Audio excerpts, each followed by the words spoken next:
A chilling 911 call reported a terrible crime that had unfolded within a family in Florida, USA. The once strong bond of love between two brothers, Sean and Stanley Eckart, was shattered overnight due to jealousy over a girl. This devastating story involves a heartbreaking series of events leading to one brother's death, illustrating how deep-seated emotions and misunderstandings can culminate in tragedy. Sean Paul Eckart was born on October 12, 1990, in the small town of Palo, located in the San Diego district of California.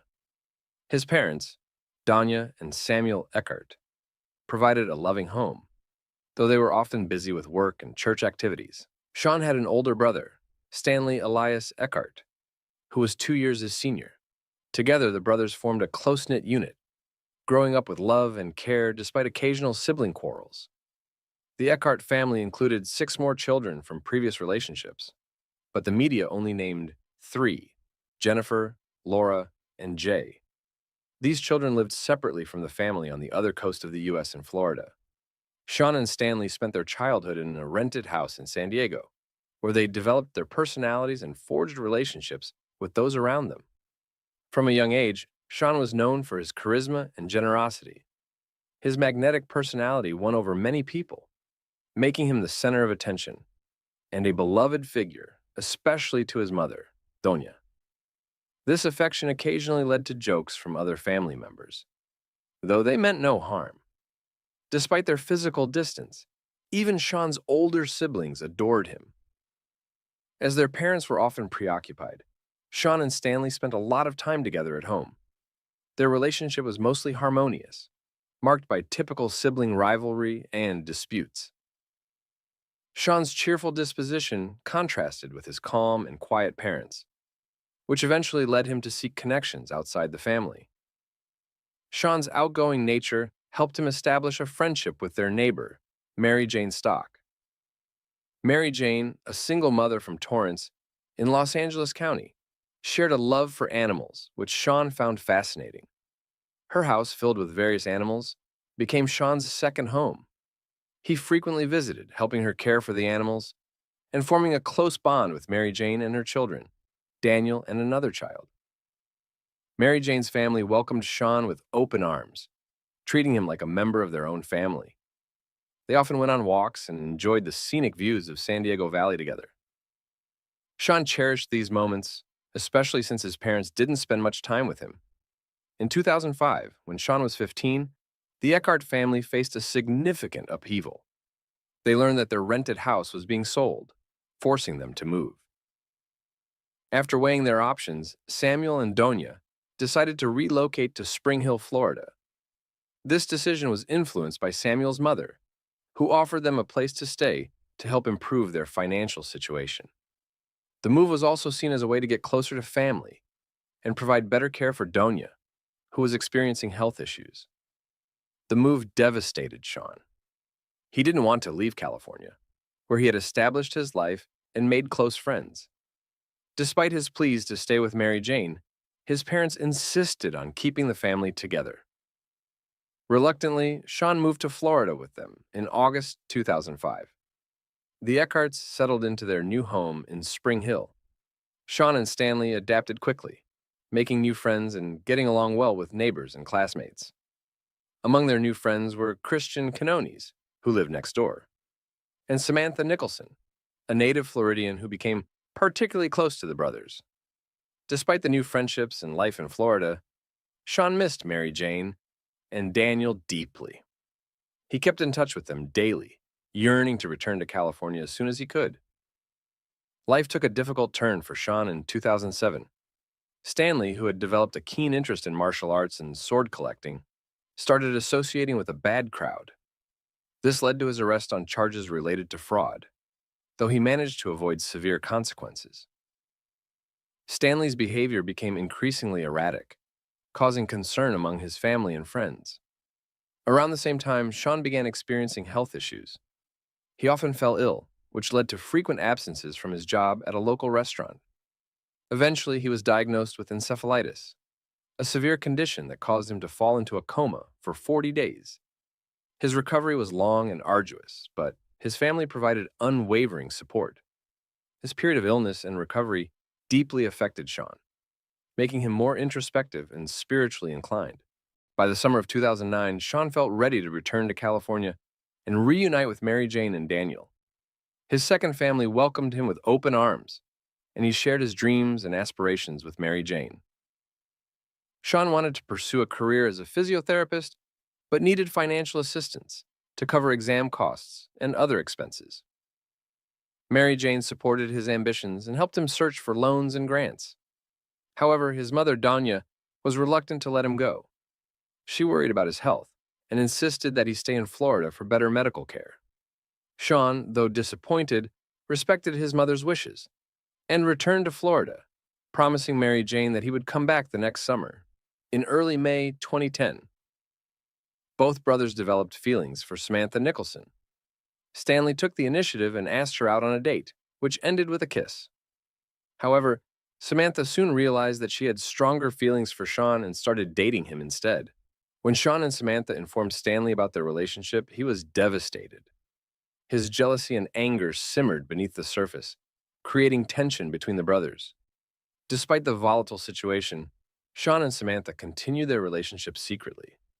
Stanley, unable to cope with the betrayal, tried to warn Samantha about Sean, claiming he was only interested in playing with her feelings. On June 17, 2010, while helping their brother Jay move, Sean admitted to Stanley that his relationship with Samantha was serious. Stanley pretended to be unaffected, but internally, his anger reached a boiling point. The next day, Sean and Samantha spent a wonderful day together, further inflaming Stanley's jealousy. Early on the morning of June 19, 2010, after saying goodbye to Samantha, Sean went to his room to rest. Stanley, consumed by rage, quietly entered Sean's room with a rope. A heated argument quickly escalated into a physical altercation. Stanley, in a fit of rage, wrapped the rope around Sean's neck. The struggle ended tragically with Sean's death. In a state of shock, Stanley initially denied the reality of what had happened. He laid Sean's body on the bed and tried to rationalize the situation. Eventually, he decided to bury Sean's body in their backyard, hoping to cover up the crime. The following morning, strange noises from the backyard woke Donya. When she asked Stanley what he was doing, he claimed he was burying some items Samantha had given him. Satisfied with his explanation, Donya went back to bed. Stanley continued his grim task, planning to dig up Sean's body and dispose of it later. Throughout the day, Stanley tried to maintain a facade of normalcy. He sent messages from Sean's phone to Samantha, breaking up with her and trying to create a believable story. However, Samantha found the messages suspicious and was unconvinced. On June 20th, 2010, Donya's birthday and Father's Day, the family organized a celebration. But without Sean, the atmosphere was somber. Attempts to contact Sean went unanswered, raising further suspicions. Eventually, Jennifer visited the house to check on the situation. When she learned about the hole Stanley had dug, she insisted on investigating. Samuel, accompanied by Jennifer, started digging and discovered Sean's body. Overcome with grief, Samuel's screams attracted the attention of the emergency services. The dispatcher, Jessica Wood, struggled to understand the distraught family's pleas, but police were eventually dispatched to the scene. The police arrived to find Samuel desperately trying to dig up Sean's body. Officers had to physically restrain him. Meanwhile, Donya found Stanley in his room, sobbing and asking for forgiveness. Stanley was arrested and taken in for questioning. During the interrogation, Stanley initially claimed Sean had committed suicide due to drug addiction and debts. He said he had tried to stop his brother but failed.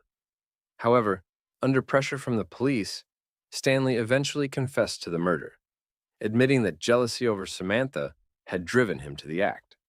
On February 25, 2011, the first hearing took place.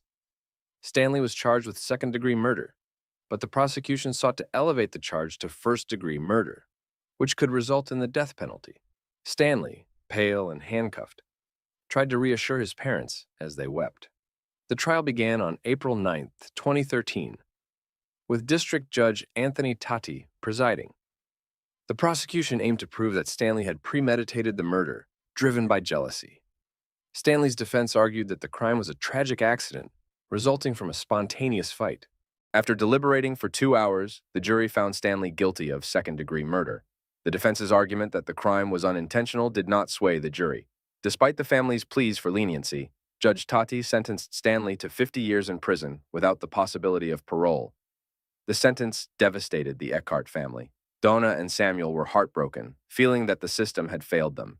Mary Jane Stock, following the trial from California, was also deeply affected, remembering the loving boy who had been part of her family.